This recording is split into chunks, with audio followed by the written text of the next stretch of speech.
देखियो गला एहन चीज छै कि एहिमे बहुत सारा स्ट्रक्चर आबै छै। एहिमे टॉन्सिलो आबै छै, एहिमे अहाँके गला के पीछा के हिस्सा सेहो आबै छै।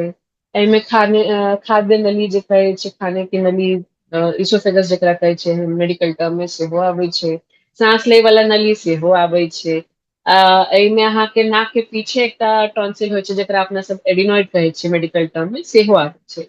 तब गले दर्द में कोनो चीज इन्वॉल्वमेंट भऽ सकै छै। इट इज की कहै छै, conjugation of all the things.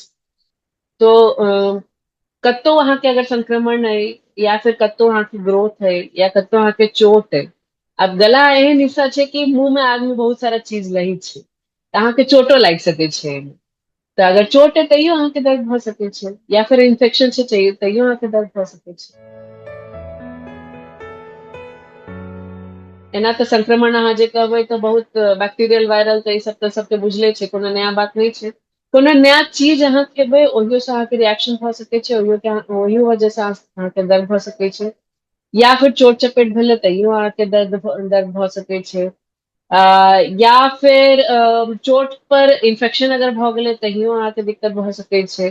तऽ बहुत सारा चीज छै। आब खेलियै कोनो चीज अहाँके रिएक्शन कऽ गेलै, कोनो दवाई अहाँ नया ट्राई केलियै ओहिसँ अहाँके रिएक्शन भऽ गेलै। तऽ ई कहना है कि कोनो पर्टिकुलर चीज से अहाँके दिक्कत छै या नहि छै, ओ तऽ देखला पर अहाँके पता चलत। अब मल्टीविटामिन डेफिशिएंसी भऽ जाइ छै तैयो अहाँके दिक्कत, मुंह में घाव भऽ जायत, मुंह में अल्सर भऽ जायत तैयो अहाँके दिक्कत भऽ सकै छै। गला में इन्फेक्शन मोस्ट कॉमन जे कहबै कि अखन बच्चा में तऽ एकदम टॉन्सिलाइटिस या फेरेंजाइटिस, या फिर सांस लेवल नली जे अपर रेस्पिरेटरी ट्रैक इन्फेक्शन कहै छियै हमसब, सएह भेलै। लेकिन अब ई छै कि अब की होइ छै कि अब संक्रमण अहाँ कहबै तऽ संक्रमण में तऽ इएह एलै, लेकिन दिक्कत तऽ पेट में अहाँ जे खाइ छियै, एसिड जे बनै छै सेहो ऊपर आबै छै, ओहू से दिक्कत होइ छै लोकके। तऽ दिक्कत आइडेंटिफाई केना, ओ तऽ डॉक्टर के काज छै। जब तक पेशेंट जेते नहीं डॉक्टर लग तब तक आइडेंटिफिकेशन करना मुश्किल है।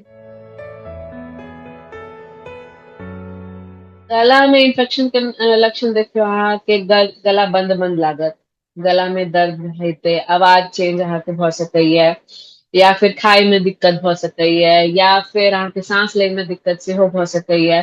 दर्द तऽ कतौ भऽ सकै छै, कानू में, जेनाकि अहाँ पहिने हम कहलियै कि कानों में दर्द जा सकै छै, मुंह में दर्द आबि सकै छै, गला में नीचा छातियो में दर्द जा सकै छै।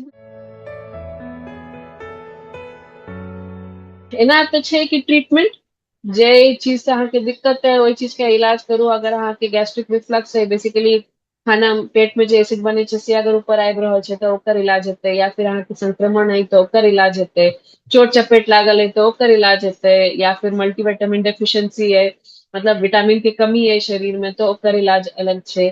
या कोनो नस अहाँके कमजोर भऽ रहल है, जेना डायबिटीज में की होइ छै, ओवर पीरियड ऑफ टाइम, मतलब लंबा समय के बाद जे नस होइ छै से कमजोर भऽ जाइ छै, तो ओहो एज अ पेन प्रेजेंट करै छै, ओहो अहाँके एज अ की कही डिफिकल्टी प्रेजेंट करै छै। ओहो सिम्टम लऽ कऽ पेशेंट सब आबै छै। तऽ की दिक्कत छै ओहि हिसाब से ओकर इलाज चलै छै। गला में इन्फेक्शन के राहत अहाँ एक तऽ ट्रीटमेंट लिअ।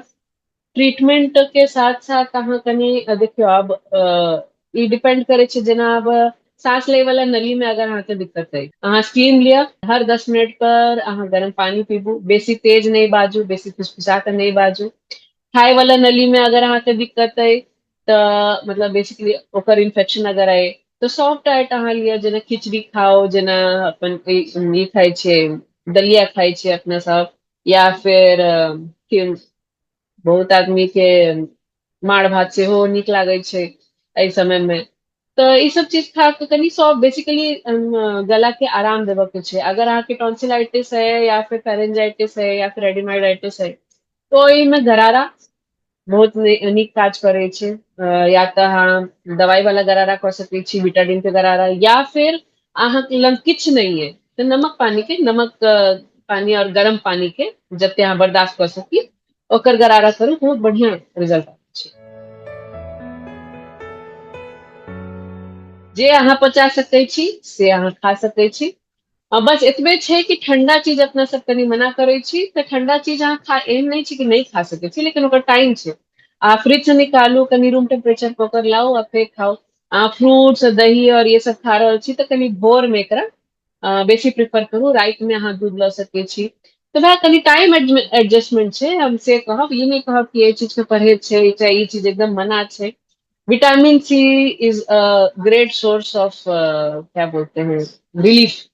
तऽ अहाँ विटामिन सी के कोनो फल, सिट्रस फ्रूट जे होइ छै, जेना अहाँके संतरा भेलै, नींबू भेलै, गुआवा भेलै, ई सब अहाँ खा सकै छी। एहिमे बहुत बढ़िया रिलीफ दै छै विटामिन सी के कोनो फ्रूट। हम टैबलेट टा नहि कहब, कियाकि टैबलेट में खाली अहाँ विटामिन सी भेटत, लेकिन अहाँ कोनो फ्रूट खेबै तऽ अहाँके फाइबरो साथ में भेटत। ओहिमे बहुत बढ़िया काज करै छै। प्लस गरारा तऽ हम कहबे केलियै अहाँके, भाप हम कहबे केलियै अहाँके पहिने।